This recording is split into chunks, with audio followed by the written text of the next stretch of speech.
Okey, Assalamualaikum warahmatullahi wabarakatuh. Okey, ini adalah topik pertama untuk tingkatan 3. Sekarang korang tak boleh panggil tingkatan 2. Sekarang korang dah tingkatan 3. Okey, topik pertama matematik untuk tingkatan 3 kita panggil indeks. Okey, saya akan ajar sikit. Kita tak payah tunggu tahun depan ataupun buka sekolah baru kita nak belajar. So, kita belajar mulai sekarang. So, saya nak ajar perlahan-lahan. Okey. Okey. So di bawah ni dia akan tunjukkan apa itu indeks.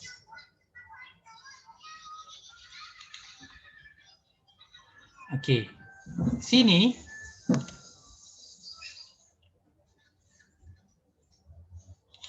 okey. Ni. A kuasa N. A tu adalah asas.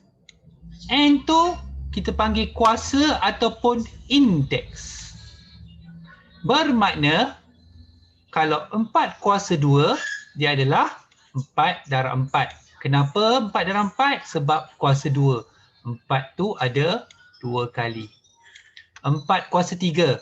4 darab 4 darab 4. Jadi ada 3 4 di situ. Okey, bermakna 2 tu adalah nombor nilai indeks. 4 tu adalah nombor asas. Ini kita panggil pendaraban berulang. Pendaraban berulang. Pendaraban berulang. Okey, ini yang sebulat ni dan yang segariskan ni. Pendaraban berulang.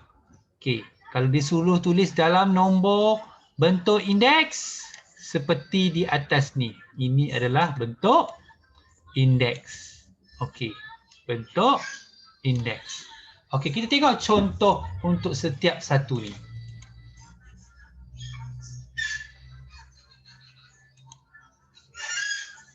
Tolong fahamkan. Okey. 5.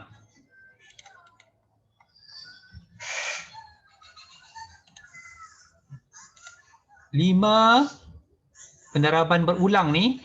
5 darab 5 darab 5 darab 5 darab 5 darab 5 ada 6 tu 5 kali. Maksud 5 kuasa 6. Ingat 5 tu asas, 6 tu adalah indeks. 0.3 didarabkan sebanyak 4 kali. Bermakna 0.3 kuasa 4. Okey. Perlu letak kurungan jika dia nombor perpuluhan. Negatif cos negatif 2 darab negatif 2 darab negatif 2. 3 kali. Negatif 2 kuasa 3. Nampak tak letak kurungan? Sebab dia nak bagi tahu negatif ni adalah milik 2. Okey. Seterusnya 1/4 darab 1/4 darab 1/4 darab 1/4 darab 1/4. 1/4 kuasa 5. Ni M darab M darab M darab M darab M darab M darab M. M kuasa 7. N darab N darab N darab N darab M darab N darab N darab N. N kuasa 8. Ingat, ini kita panggil pendaraban berulang. Ini kita panggil bentuk indeks. Okey. Pastikan anda faham macam mana nak buat. Okey. Seterusnya. Tengok kotak ni. Okey. Nanti saya akan bagi latihan macam mana nak buat dalam bentuk indeks dan macam mana dan korang perlu buat dalam bentuk pendaraban berulang seperti yang telah saya bagi contoh di atas ni. Okey. Seterusnya. Contoh kedua.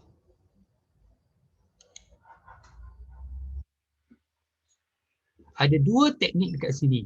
Tuliskan 64 dalam bentuk indeks dengan menggunakan asas 2, asas 4 dan asas 8. Maksudnya 64 ni berasal daripada 2 kuasa berapa, 4 kuasa berapa, 8 kuasa berapa. Okey, kita tengok di bawah.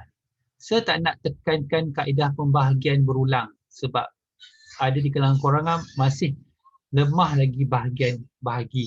Jadi saya nak tekankan kaedah pendaraban berulang. Okey. Nampak ni? Okey, kita nak dapatkan 64.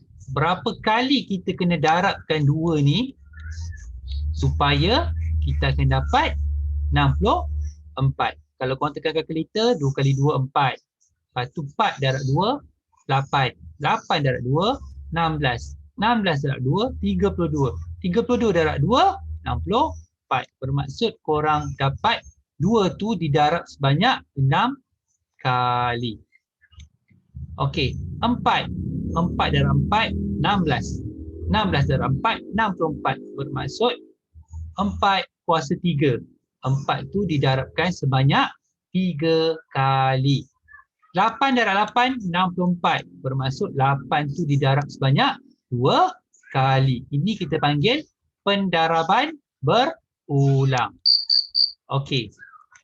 Macam mana pula kita panggil pembahagian berulang? Pembahagian berulang ni kita ambil daripada nombor yang besar iaitu 64. Kita bahagi 2.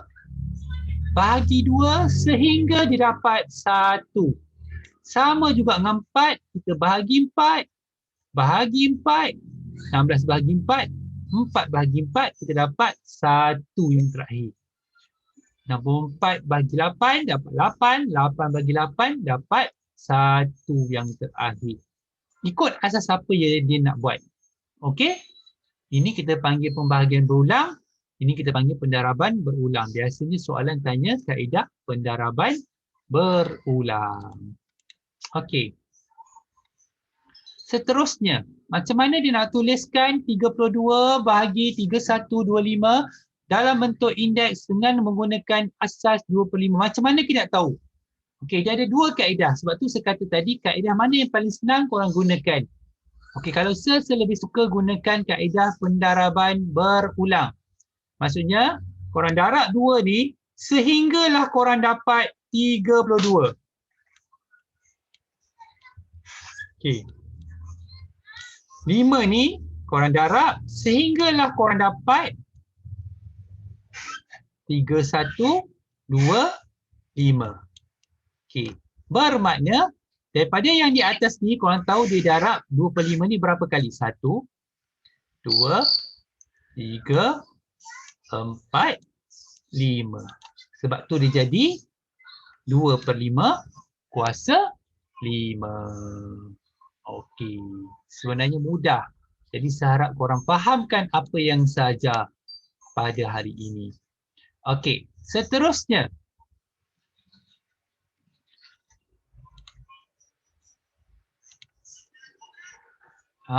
Tulis nilai. Nilai maksud tu kita kena cari nilai lah. Kalau 2 kuasa 5 sudah pernah ajar dalam nombor kuasa 2 dengan nombor kuasa 3.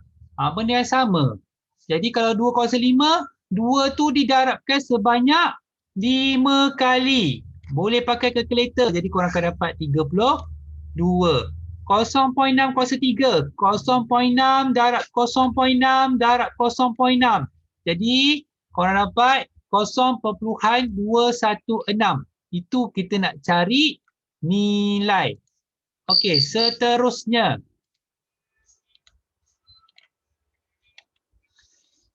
Kalau kita nak pakai kalkulator, cara nak pakai kalkulator. Okey, tengok nak guna kalkulator macam mana. 5 kuasa 4. Nampak? Cari simbol ni dekat kalkulator korang. Okey. Kalau negatif 7 dalam kurungan, tengok macam mana dia bagi penggunaan dia untuk korang cari jawapan. Pecahan. Nampak pentingnya ada kurungan. Untuk korang dapatkan jawapan terus tanpa kira satu-satu. Sama juga kalkulator. Okey, negatif 5, 0.6. Ingat kalau ada negatif pecahan negatif kena letak kurungan untuk korang dapatkan jawapan. Okey, nanti korang boleh rujuk balik video yang saya bagi ni untuk korang fahamkan sebelum korang buat latihan. Pastikan korang dapat semua betul untuk kali ini sebab semua ada dalam nota yang saya beri ini. Okey, sekian, terima kasih. Kita sambung lagi minggu depan.